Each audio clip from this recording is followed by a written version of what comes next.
لا تخاف. قال هذا المتأمل في منهاج المتكلمين عموما. هلا ستنتبه إلى شيء عظيم. منهاج المتكلمين عموما يجد أن التوحيد عندهم. هلا هو الآن يتكلم على المتكلمين. هذا مقدم الكتاب اسمه طلعت، هذا شاب فتى كبير صغير لا يعني طلعت. حين يتكلم عن ستجدها المتكلمين اللي يسميهم شيخه المشركين. هو لا يسميهم المشركين. ليه يا أخي؟ ليه؟ أليس سفرا عظيما؟ أليس هو الدين؟ ليه تخشى أن تقول ما قال شيخه؟ جبنا، جهلا، إباء، ماذا تريد؟ فهو في من الكفر الأكبر كفر الإباء، فأبيت على شيخك. فأنت لا تكفر من كفر شيخك، تسمي من سماهم شيخك المشركين تسمي المتكلمين، فأنت تشك في كفرهم. من لم يكفر المشركين أو شك في كفرهم. الثالث من لم يكفر المشركين أو شك في كفرهم أو صح مذهبهم كفر إجماعا. هذا صحيح بس إذا كانوا مشركين فعلا، بس إذا كان هذا تعريفك للشرك وفهمك للشرك، ما احنا عارفين من المشرك إذا ما عرفنا والله المشرك، وحقيقة ما عرفنا المشرك. وهو يقصد من لم يكفر المشركين عندما كتب هذه لمن طمس الله عقولهم وصدقوه في نجوا اتبعوه، يقصد به طبعا مسميهم القبوريين وبقية المسلمين. هذا معناها، لأنه ما اصطدم مع مشركين في العالم قط. ما شفنا ذهب إلى الهند عند عبادة الوثن بحق ويقين، ولا في مجاهل أفريقيا في الغابات،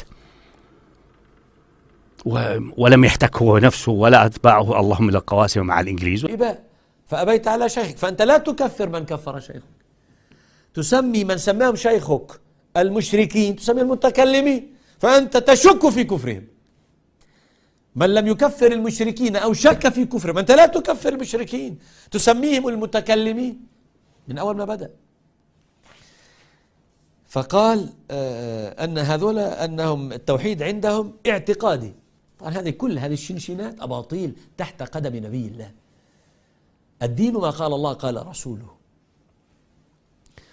قال وأن الشرك في الإرادة إذا لم يتضمن الشرك في الاعتقاد لا يكون شركا عندهم. هذه مهمة. هو بده يقول التوحيد عندهم اعتقادي فقط، وأن الشرك في الإرادة إذا لم يتضمن الشرك في الاعتقاد لا يكون شركا عندهم. يعني أنت الأصل أنك إذ دعوت استغثت دعوت ربا ما دعوت صالحا. هذا كلام المتكلمين يعني هو بده يقول. ثم قال فصرف شيء من أنواع العبادة لغير الله ليس شركا لذاته عندهم، حيثما تدور تجدها. ثم قال في الهامش الشرك الاعتقادي، قال يعني أشرح لك إذا لا تعرف قل هو الله أحد بيشرح لك ما معناها. قال الشرك الاعتقادي هو اعتقاد شريك مع الله بإثبات ما هو خاص بالله، خصوصيات كما كلمتكم عنها، لغيره، سواء كان ذلك الاعتقاد مناقضا لوحدانية الله في ذاته أو في أسمائه وصفاته أو أفعاله. أما شرك الإرادة فهو عبادة غير الله بالتقرب والنسك الذي لا ينبغي صرفه إلا لله وحده. فشرك شرك الربوبية متعلق بالاعتقاد وإثبات. لا طويلة هذا أخوان، الضلالة هذه طويلة، هذا الخبث. اسمع يا عباد الله، قل هو الله أحد الله الصمد لم يلد ولم يولد ولم يكن له كفءا أحد. أمي تعقل هذا ما درست. لأنه أصلا بني الغلو بني على ماذا؟ على اعتقاد أن ما أنا عليه هو الحق اليقيني المقطوع به، وما أنت عليه باطل يقينا، يعني أنت كافر. هذا هو الغلو في الأمور الخلافية. هناك أمور إيش عند المسلمين اليقيني الذي لا شك فيه، أنه هناك إله واحد ليس له بداية، واجب الوجود، فعال لما يريد، على كل شيء قدير، قد أحاط بكل شيء علما، وما سواه مخلوق مربوب لا يملك نفسه موتا ولا حياة ولا نشور إلا بما أعطاه الله من الإمكانيات والوسائل. هذا هو اليقيني بس، وأن محمد رسول الله مرسل من هذا الإله بشرع معين. والقرآن كذلك ما فيه، حتى كثير من القرآن فيه متشابه، ليس كل ما المعاني يقينية، إلا إذا جمعت آيات كثيرة وبعملية فكرية وتحليلية وفلسفية ومنطقية معقدة جدا حتى تصل اليقين في بعض القضايا فقط بجهد جهيد. لكن إذا أخذت بس آية معينة منفردة غير شهد الله أن لا إله إلا هو والملائكة والعلم قائما بالقسط ما شاكلها، الباقي يحتمل احتمالات وتأويلات كثيرة مختلفة. والنسك الذي لا ينبغي صرفه إلا لله وحده. فشرك شرك الربوبية متعلق بالاعتقاد وإثبات. لا طويلة هذا أخوان، الضلالة هذه طويلة، هذا الخبث. اسمع يا عباد الله، قل هو الله أحد الله الصمد لم يلد ولم يولد ولم يكن له كفءا أحد. أمي تعقل هذا، ما درست، وتصلي بها وتدين الله بها وتتلوها في الصلاة، وهذا عن ماذا يتكلم؟ يعني إذا أردت أن أكلم طلبة العلم وجب أن أعيد هذا السحر، سحر الصرف والعطف. سمعت؟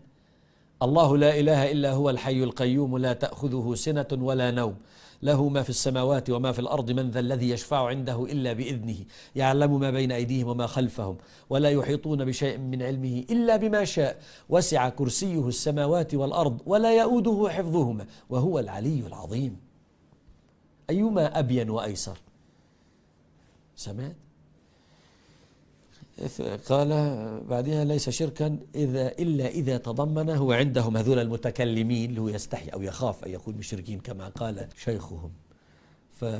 فصرف شيء من أنواع العبادة لغير الله ليس شركا لذاته إلا إذا تضمن اعتقاد استحقاق العبادة لمن صرفت له.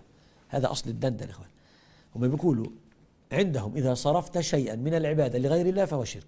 المتكلمين اللي هذا ابن عائلات يبدو هذا لا يريد أن يتكلم كما قال أهل البداوة، فيقول أن أهل الكلام اللي هم المشركون عنده يقولون صرف شيء من أنواع العبادة لغير الله ليس شركا إلا إذا تضمن اعتقاد استحقاق العبادة لمن صرفت له. هذا كلام المتكلمين يعني يستحي أن يقول المشركين. فهمتوا؟ هذا أصل الضلال عندهم. وجب أن نسأل مسيلمة الكذاب لما قال لعمر تذكر الله على غير وضوء، ذكر الله على غير وضوء يعني بإذن الله أمر هين إن شاء الله، بكثير يتيمم الرجل. قال مسيلمة أفتاك بهذا؟ وهذا إذا تلك المسألة لمسيلمة فهذه لمن؟ لأبي مرة. إذا ما لا يعلمون أبو مرة بنقول أبو مرة إبليس، يعني هكذا يعني كنية اللئيم. قال